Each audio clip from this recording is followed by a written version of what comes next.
அன்பானவர்களே, இந்த யூடியூப் மூலமாக உங்களை சந்திப்பதில் மிகுந்த மகிழ்ச்சி அடைகிறேன். இன்றைய செய்தியின் தலைப்பு விசுவாசம் உள்ள ஜெபம். இந்த செய்தி ஒவ்வொருவருடைய குடும்பத்துக்கும் ஆசீர்வாதமாக இருக்கும்படி, ஒவ்வொரு குடும்பத்திலும் விசுவாச வீரர்கள் எழும்பும்படி நாம் தலைவணங்கி ஜெபம் பண்ணுவோம். எங்களை அன்பாய் நேசிக்க நேசப்பிதாவே, இந்த நல்ல வேலைக்காக ஸ்தோத்திரிக்கிறேன். இந்த செய்தியை கேட்கிற ஒவ்வொரு குடும்பத்திலும் விசுவாச வீரர்கள் எழும்புவார்களாக. அவர்கள் விசுவாசத்தோடு ஜெபம் பண்ணி பரலோக ஆசீர்வாதங்களை கொண்டு வருவார்களாக. இந்த செய்தி எல்லாருக்கும் ஆசீர்வாதமாய் இருக்கும்படி இயேசுவின் மூலம் ஜெபம் கேளும் பிதாவே, ஆமென். யாக்கோபின் புஸ்தகம் 1 அதிகாரம் 6 7. ஆனாலும் அவன் எவ்வளவாகிலும் சந்தேகப்படாமல் விசுவாசத்தோட கேட்க கடவன். சந்தேகப்படுகிறவன் காற்றினால் அடிபட்டு அலைகிற கடலின் அலைக்கு ஒப்பாயிருக்கிறான். அப்படிப்பட்ட மனுஷன் தன் கர்த்தரிடத்தில் எதையாகிலும் பெறலாம் என்று நினையாதிருப்பானாக. சந்தேகப்பட்டால் ஆண்டவரிடத்தில் எதையும் பெற முடியாது என்று ஆண்டவர் சொல்லியிருக்கிறார். நீங்கள் ஜெபம் பண்ணும்போது விசுவாசத்தோடு ஜெபம் பண்ண வேண்டும். விசுவாசத்தோடு ஜெபம் பண்ண வேண்டும். இயேசுவின் விசுவாசத்தை பாருங்கள். அவர் சர்வ வல்லமையுள்ள தேவன் தான், ஆனால் அவர் விசுவாசத்தோடு ஜெபித்தார். யோவான் எழுதின சுவிசேஷம் 11 அதிகாரம் 41 அவர் கல்லறையிலிருந்து லாசருடைய கல்லறைக்கு முன்பாக நின்று ஜெபிக்கிறார். எப்படி ஜெபிக்கிறார்? பிதாவே, நீ செவி கொடுத்தபடியால் உம்மை ஸ்தோத்தரிக்கிறேன். லாசரு கல்லறைக்குள்ளே இருக்கிறான். மரித்து 4 நாளாகி நாற்றம் எடுத்து கிடைக்கிறான். ஆனாலும் இயேசு சொல்லுகிறார், எனக்கு நீ செவி கொடுத்தபடியால் உம்மை ஸ்தோத்தரிக்கிறேன். எவ்வளவு விசுவாசம் என்பதை கொஞ்சம் சிந்தித்து பாருங்கள். நமக்குள்ளவும் விசுவாசம் இருக்க வேண்டும். விசுவாசத்தோடு ஜெபம் பண்ணும்போது அற்புதங்கள் நடக்கும். சந்தேகப்படவே படக்கூடாது. சந்தேகப்படுகிறவன் ஆண்டவரிடத்தில் எதையும் பெற்றுக் கொள்ளலாம் என்று நினையாதிருப்பானாக என்று வேதவசனம் சொல்லுகிறது. ஒவ்வொரு நாளும் விசுவாசத்தோடு ஜெபம் பண்ணுங்கள். எந்த காரியத்துக்காக ஜெபம் பண்ணினாலும் விசுவாசத்தோடு ஜெபம் பண்ணுங்கள். இயேசு விசுவாசத்தோடு ஜெபம் பண்ணினபடியினால மரித்த லாசர் உயிரோடு எழும்பி வந்தான். உங்கள் வாழ்க்கையில் அநேக அற்புதங்கள் நடக்க போகிறது. விசுவாசத்தோடு ஜெபம் பண்ணுங்கள். விசுவாசத்தோடு ஜெபம் பண்ணுங்கள். ஒரு ஜெபத்துக்கு விசுவாசம் ரொம்ப முக்கியம்.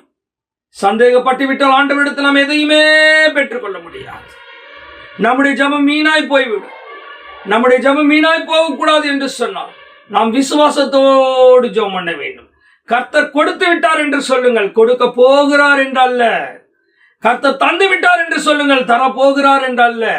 அப்படி ஜெபம் பண்ணும்போது அற்புதங்களை உங்கள் ஜெபத்தில் நீங்கள் காண முடியும். உறுதியாக சொல்லுகிறேன், உங்கள் ஜெபத்தில் அற்புதங்களை காண முடியும். ஒரு லாசர் உயிரோடு எழுப்பி வந்தான் என்றால் இயேசு கிறிஸ்துவின் விசுவாசம் உள்ள ஜெபம்.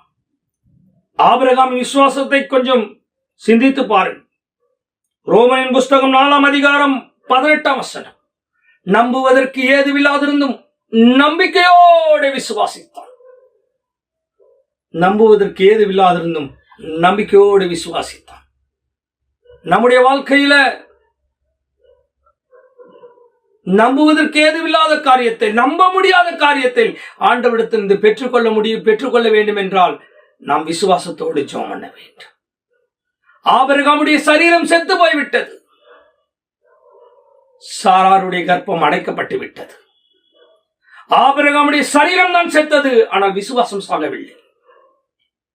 அந்த விசுவாசம் ஆபிரகாமுடைய சரீரத்தை உயிர்ப்பித்தது. சாராளுடைய கர்ப்பத்தை உயிர்ப்பித்தது. நீங்கள் விசுவாசத்தோடு அறிக்கை செய்யுங்கள்.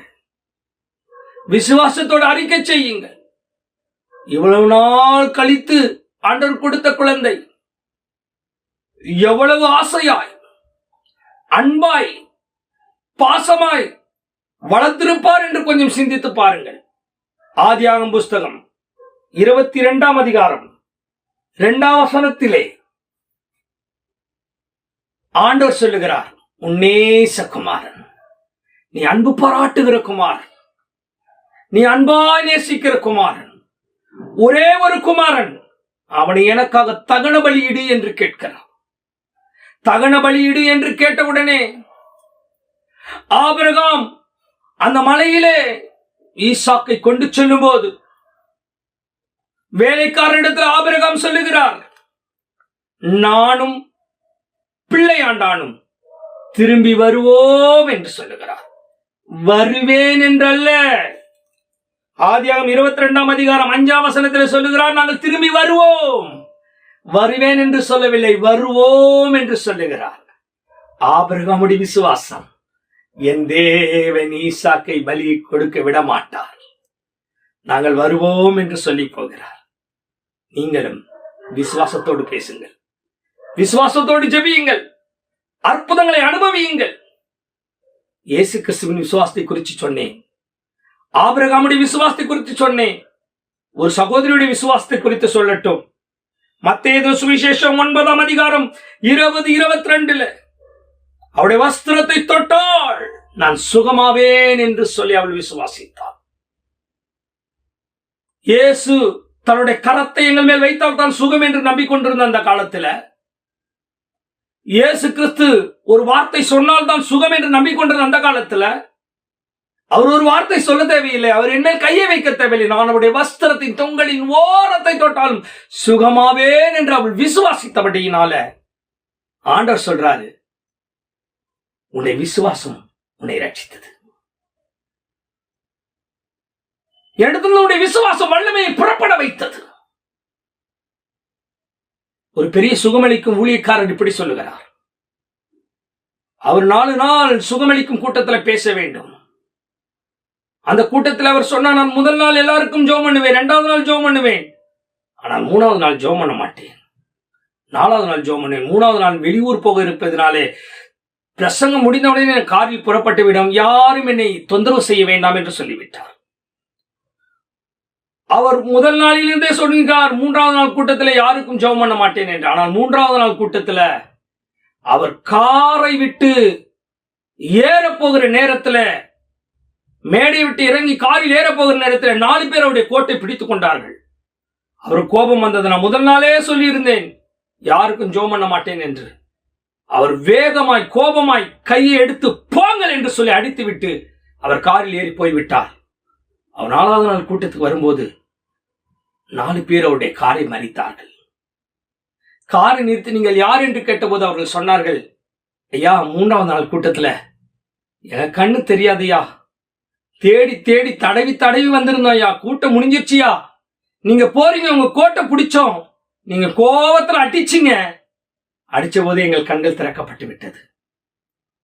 அதை சொல்லிவிட்டு அந்த சுகமளிக்கும் வல்லமையில் அந்த வல்லமை வரங்களை பெற்ற அந்த ஊழியக்காரர் சொல்லுகிறார், இது என்னுடைய என்னுடைய பிரசங்கம் அல்ல, அவருடைய விசுவாசம்.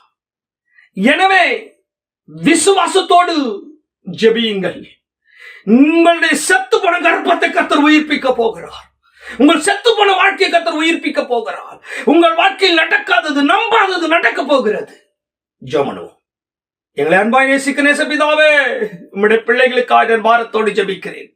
அவருடைய ஜெபம் விசுவாச ஜெபமாய் மாறுவதாக, அவர்களுக்கு அற்புதம் நடப்பதாக. இயேசு கிறிஸ்துவின் நாமத்தினால் அற்புதங்களை பெற்றுக்கொள்ளட்டும். இயேசுவின் மூலம் ஜெபம் கேளும் பிதாவே, ஆமென். கர்த்தர் உங்களை ஆசீர்வதிப்பார். தேங்க்யூ. ஞாயிறு ஆராதனை நேரம் காலை 5:30 மணி முதல் 7:30 மணி வரை. இடம் 17/16 சத்தியவாணி முத்து நகர், கன்னிகாபுரம், சென்னை 12. ஆராதனை சிஸ்டர் செலின் மார்ட்டின். தேவச்செய்தி பாஸ்டர் மார்ட்டின் சாமுவேல். தொடர்புக்கு 6379289975 9345697329. ஞாயிறு ஆராதனை காலை 6:30 மணி முதல் 8:30 மணி வரை. தேவச்செய்தி பாஸ்டர் மார்ட்டின் சாமுவேல். ஆராதனை சிஸ்டர் செலின் மார்ட்டின். இடம் கிறிஸ்துவ சுவிசேஷ ஐக்கிய சபை எண் 5, தேசிக நந்தபுரம், 2வது தெரு, வியாசப்பாடி, சென்னை 6,39,000, ஏரிக்கரை அருகில். தொடர்புக்கு 6379 28997546973739. ஞாயிறு ஆராதனை. இடம் கீழ் கதிர்போர், காஞ்சிபுரம். நேரம் காலை 10:30 மணி முதல் மதியம் 12:30 மணி வரை. ஒவ்வொரு வெள்ளிக்கிழமையும் அற்புத சுகமளிக்கும் கூட்டம். இடம் எண் 5, 2வது தெரு, தேசிகநத்தபுரம், வியாசர்பாடி, சென்னை 39. நேரம் மாலை 6 மணி முதல் 9 மணி வரை. ஆராதனை சிஸ்டர் செலின் மார்ட்டின். தேவச்செய்தி pastor Martin Samuel. For offerings, account details, bank name Indian Bank, branch MKB Nagar 1938. Name Martin S. Account number 7037204297. IFSC code ID IB 000M206. MICR code 6000191164.